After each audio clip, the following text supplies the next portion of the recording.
I Major Ziaur Rahman do hereby declare the independence Bangladesh.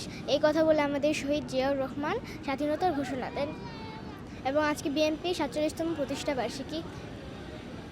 দেশে এসেছি এবং আমি এখানে জিয়াউর রহমানকে শ্রদ্ধা জানাতে এবং খালেদা জিয়ার সুস্থতা কামনা করতে আসছি। খালেদা জিয়াকে আমার অনেক ভালো লাগে, আর বড় হয় আমি খালেদা জিয়ার মতো এরকম আদর্শ একজন নেত্রী হতে চাই।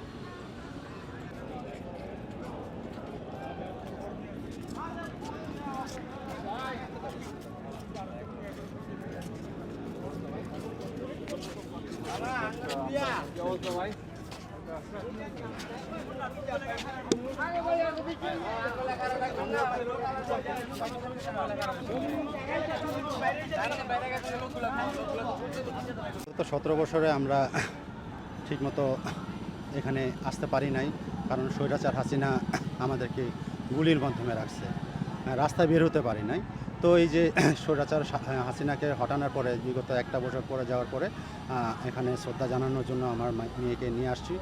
এই উদ্দেশ্য হচ্ছে যে দেশনেত্রী বেগম খালেদা যে অসুস্থতার কারণে আসতে পারতেছে না, তিনি যদি সুস্থ থাকতেন তাহলে প্রতি বছরই আসতেন এখানে, কিন্তু না আসার কারণে ওই দিক চিন্তা করে আমার মেয়েকে দেশনেত্রী বেগম খালেদা জিয়ার সাজানো নিয়ে আনা হচ্ছে, যে মানুষ জানুক যে বিএনপির প্রতি মানুষের ভালোবাসা, দেশনেত্রী বেগম খালেদা জিয়ার প্রতি ভালোবাসা কীরকম হয়।